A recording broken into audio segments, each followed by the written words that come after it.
Okay, guys, gonna kind of just show you what I've got. We actually put up like a better than the chicken wire, better looking, anyway, kind of fence here. I can see at least two of my dahlias coming up. One here, that one got toasted by the frost, and there's one on the other side.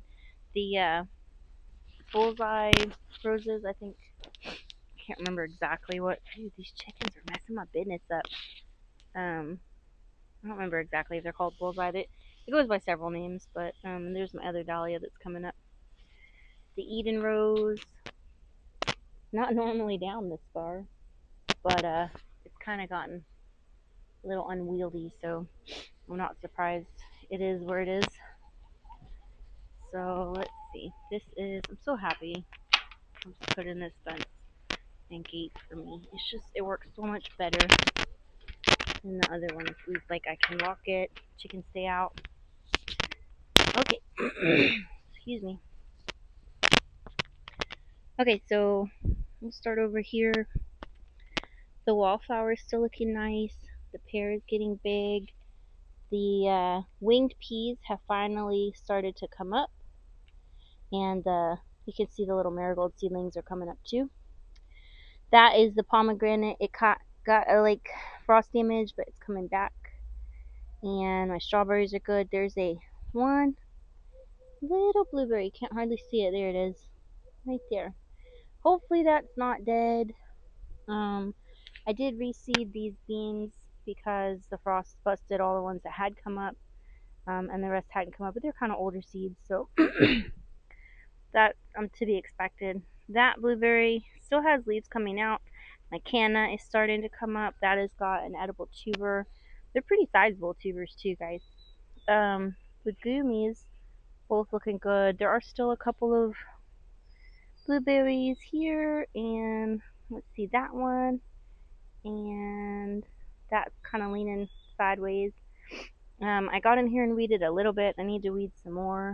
I have put something new I'm growing this year called Spanish needles right here in another spot. They're supposed to get really tall and kind of have like sunflower flowers, but also they're supposed to be helpful medicinally. So we'll see if I can get them to grow. So those three mbombo beans made it through the frost. I replanted right here, and the bay laurel looks really bad. I hope that it sends up a shoot like it did last year, but I'm just not holding my breath. I have been seeing some chickweed that I missed, but it's not been terrible, and it's pretty easy to pull it out now. It sticks out pretty well. I did put a cover on my, that is a purple tree collard I planted in there. I don't know, it may or may not work to keep the moths off, but we're going to give it a shot. And there's my other Spanish needles that I planted, the little seedlings. I mean, that's way too many in one spot, but I really need them to get established first before I like decide which one to thin out. I planted a sweet tea vine. It doesn't look very happy. It looks like probably, my guess, is too much sun, but this is like the shadiest spot, and my plan is to put on this side some red stems. Oh, what is that spinach that grows as a vine? I keep wanting to say Egyptian spinach, and that's wrong. I can't remember why. I don't know why I can't think of that name right now, but anyway, you guys know what I'm talking about. So my shade garden, it looks okay. I'm actually really surprised that the columbine looks as nice as it does, and the rest of them are kind of struggling, but it is what it is. The natives are coming back really nice. The fern, just little bitty right here, is coming back, and I planted a foxy thyme. I have another thyme as well, a foxy thyme. Those are just, they're good for tea. To me, they don't have as strong of a flavor, and I like the flavor of that, like a tea made out of them. The sorrel's up and running. I got two foxies because I like them and they're hard to find. See, this chickweed sticks out like a sore thumb now. It's gotten really big if I missed it by now, so it's pretty easy to throw away to pick up anyway and throw out. Okay, I finally got the Fruity Petals rose, and honestly, really disappointed. It looks like crap, and it came bone dry. I'm not really gonna get into necessarily who I bought it from because I'm not trying to like trash people, but really could have been much, much better than it is. It looks bad. I'm actually just not sure it's even gonna make it. I'll be honest with you guys. That's a native phlox. Really beautiful. Really happy to see it. We did actually plant my tomatoes. There is one more day coming up with a 46-degree night, but they should be just fine with that. I have put some cannellini beans here, the short beans, and there's like a variegated pesto in the back. This weekend I'll get out with my notebook and like really go over what varieties are actually in here. I just don't have it with me right now. The flower bed for the bees is looking great. I'm a little like they're going to sleep tonight, so I'm trying not to bug them too much. But I love this flea vane. It's like a giant flea vane, and I love that there's snapdragon's still coming up. That verbena is putting up heads. The rose is looking great. There's still nigella coming up for sure, and there's a sage back here. I have sage in a couple places, but this right here, that's just a culinary sage. If you've never grown a culinary sage long term, they make gorgeous blue flowers, and I'm really happy to see that. And here is my first cornflower. Wow, I'm excited to see that. I'm super duper happy about that. There's some Gerber daisies in here too that will pop up, but I love this flea vane so much, and if I didn't, it would be a shame because it spreads by rhizomes and it spreads by seeds. So, like, if you just want a field of little daisies, this one's got you covered. The Blackfoot daisies looking okay. Sedums are looking amazing. The variegated Artemisia is looking nice. This one probably needs a little more water. I'm really waiting for my two other new sedums to come in so I can plant them there. Really happy to see that lamb's ear is settling happily here. I have weeded this area. I just need to mulch it. I have filled up that pot. It was like the dirt was getting low in it, and I have been trying to inspect my plum to see if any fruit set happened, and I don't see a whole lot, so a little bit bummed about that. I did plant a dahlia in here, which looks nice. The mealy sage is coming up. I can see just some very tiny sprouts, the Mexican tarragon, and echinops, I think, is what that is, if I'm not mistaken, because I had grown some echinops there a couple years ago. So this is the Peggy Martin rose. It is putting on so many flowers, and it's beautiful, and it is just a spring bloomer, but I'm hoping that this vine will take off even after the blooms, because I really need it to like shade out my plants. Also, I got a green palm chrysanthemum, and honestly, it may be too soon to put it out because it is teeny tiny. I'll be really sad if it fails, to be honest, because I'm really excited about it. And the seller, I got them from Etsy, and they sent me an extra mum seedling that was a green spider mum, not a pom pom. And I was actually waffling between the two of those, so I was really excited. Like that was just the sweetest thing she could have done is send me that. So I was really excited. We do have two tomatoes here. I know for sure that these are Bedouins just because their leaf structure, like I know, and they're my favorite tomatoes. So I'm like, I know exactly where those are at. There will be some basil and some zinnia going in between here. Put a dahlia here because I love it.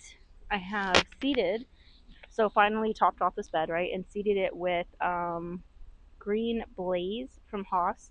And honestly, Haas sends you a little tag when they give you seeds. I didn't know that. Really kind of happy because I don't have to like keep track. I do keep track of all this in my notebook, but I don't have to. It was really kind of cool. And I love seeing the blossoms come out on this apple tree. I'm really hoping I get like at least a couple apples. All of these carrots probably honestly are still good to eat, but I'm just leaving them for seeds. Also along the back are, what is it called? Southwind, I think. Southwind cucumber. I was gonna grow Arkansas Little Leaf, but I couldn't find it when I was doing the seeding, and I just got annoyed. So, and then I found it afterwards, like that. So typical. So anyway, both of these troughs have the Southwind cucumber, and it's my first year really growing it. I think I did grow some in the fall last year, but this will be like the first test through the summer just to see like how does it really hold up. In here we've got 1, 2, 3 tomatoes. This year I am really trying to give these tomatoes like the full like 24 inches or whatever that I can. Again, these have been seeded with some beans. Uh, no, I can't remember. I need my book. I can't tell you guys without the book. But I have put some beans in here. Black turtle beans, I know, were one of the ones I planted. I'm pretty sure those are over here. I don't remember what the ones over there are. And then that is a mountain mint. Looking at the mountain mint in that bed died. So there's like a bucket in there where it was, and right in the middle. And I am rooting some mountain mint for a friend, so I may actually try and like plant that, some of those cuttings in there because I did take quite a few cuttings.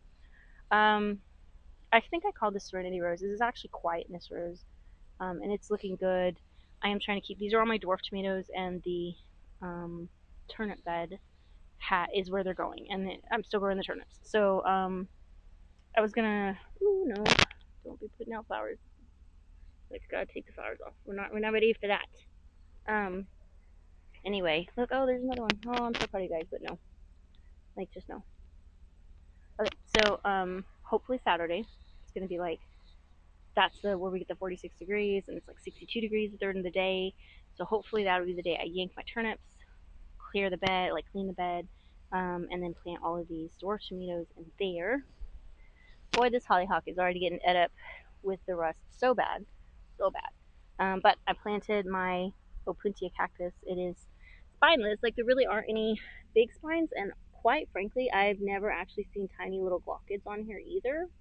I don't know that that means that it's glochid free or not, but how cool would that be if there genuinely was no glochids on this and you could just touch it? Um, okay, we did not get the cage up for these asparagus this year. It's gonna be a next year issue. So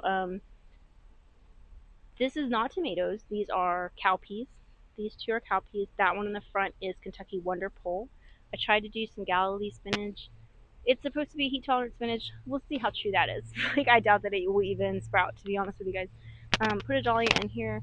No flowers because they all faded, but it's a pretty dahlia. It makes me happy. These blueberries are looking good. I'm probably gonna replace that one and that one just because, especially that one. That one's toast for sure. That one's still green, but it's just not. I don't know. It's just really not leaving out. So I'm probably gonna yank those. I'm going to a Master Gardener sale this weekend, and again, one down at SFA in early April. So one way or another, I'm gonna get replacements for those. I feel like I planted something. Oh, there's melons. There's a melon called Margie's melon, and there's two in here, and I'm one or two in that bed behind it. I have hard times with melons because they just get eaten up and the heat kills them. But we're gonna see if I grow them amongst the foliage and coverage of a bunch of cowpeas and tomatoes. I mean, it's worth a shot. Oh my gosh, you know what I just noticed? Look at all these onions. They're going to seed. No. Oh no. Oh no. No. No, we're not doing seeds, guys. I don't know what kind of onions you are, but we're not absolutely not doing seeds. No. Whatever onions are in this bed. There are Ailsa Craigs in here, but these ones with the seeds are from last year. I do have multiplier onions for sure. I don't believe those are it. Multiplier onions rarely go to seed. They typically just split. Anyway, also in this bed, this is where I put the green spider mom. And I kind of put that bucket it came in to the west of it so that the setting sun maybe it'll get a little shade because it looks really puny. Cotton leaf, passion fruit vine, cannot wait for it to grow up. There is an ant bed and also some Bermuda grass coming up in here, so I'm not about to fuss with that. Here's my other Foxy or Foxley, I'm not really sure. Time. This is last year's feverfew, so I'm really hoping that this vine takes off, kind of shades a little bit here, grows up this trellis. I'm really hoping that's the way. This is also west wind, south wind, cucumbers, and jade bush beans in here. I grew jade bush beans here in the fall last year, and they did really well. And I'm just kind of hoping for a repeat. Okay, these are my Lysianthus. I love Lysianthus, but I suck at growing them from seed. They're very finicky. I don't think that one's gonna make it. It looks really rough. This stuff will be getting full sun. I have been trying to acclimate them, but there's very little that's going to acclimate something to this Texas heat and sun. So I am going to be surprised if these don't all die. I was trying to think of like a way I can put something here, like I don't know, plastic piece of cardboard to like shade them from the afternoon sun, so they just get like some of the overhead sun during the day, and then it gets shaded. I don't know. We'll see. That is a calamint. It's really pretty. This is a pink coreopsis, and coreopsis. Both of these are actually perennial.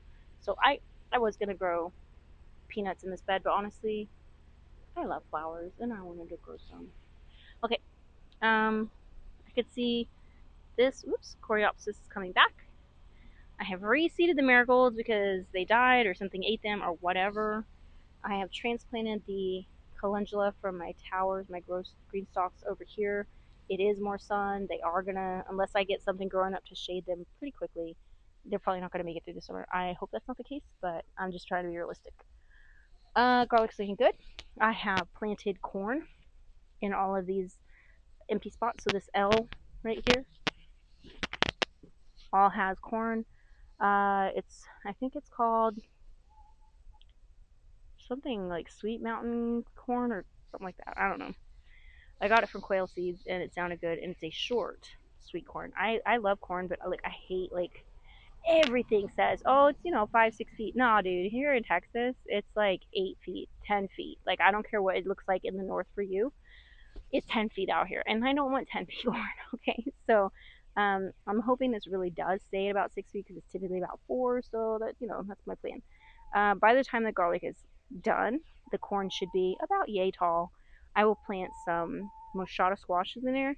I am also going to plant my some okras in here, and hopefully my sweet potato vines in there before I ever plant the moschata squash. And here's why.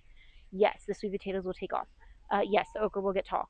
But these mochatas, when I tell you they will cover this whole structure here, and they will probably make it all the way down to that perennial garden, I am not exaggerating. I had one grow up my gutter over here, and literally like 20 feet onto my roof. There is no stopping them. So, and it's one of the reasons I grow them, right? Because they are so rampant, and they put out roots wherever they touch down. That's why they're so resilient to the moth vine borer. I think that's what it's called. Anyway, it kills everything every year. There is no squash in my house. All right, look, and it was tree colored and it's variegated, right? It's that kind of white and red variegation. So far, so good. Other purple tree color. Need to get my other net out here over it and kind of stake it down. This is the Jerusalem artichokes. Honestly, some squirrel came. I had this thing. That tub was full of Jerusalem artichokes, and some squirrel probably it ate every tuber. Dude, I had to dig down deep and got like 8 little like thumb sized tubers. Like it was so sad. And then this is my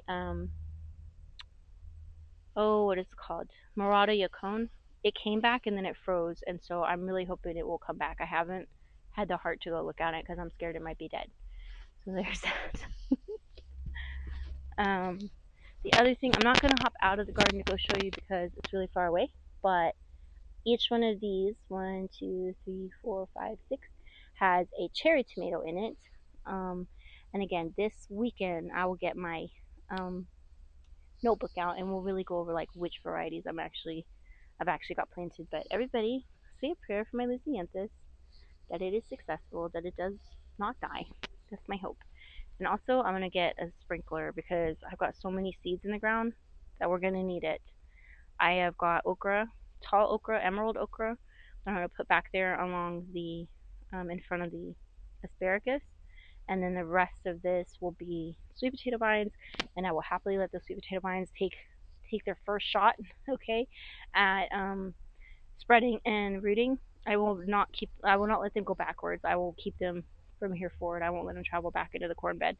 And then probably about as hot as this spring has been, I will say probably about mid-May to early May, these garlics will be ready. Like typically garlics are ready in June, but it's been super hot since honestly the whole month of March. We've only had a couple cold days, so I expected these garlics will actually probably be done early May is my expectation, at least a full month early, I believe. So we'll see. We'll see if my predictions are true. But anyway, guys, lots of new stuff going on. My chamomile is about ready to flower, and I will get my first chamomile blossoms for chamomile tea. And yeah, so I'm really excited. I'm excited to show you guys everything that's growing and how big it gets or if it fails or not. So here's hoping, guys.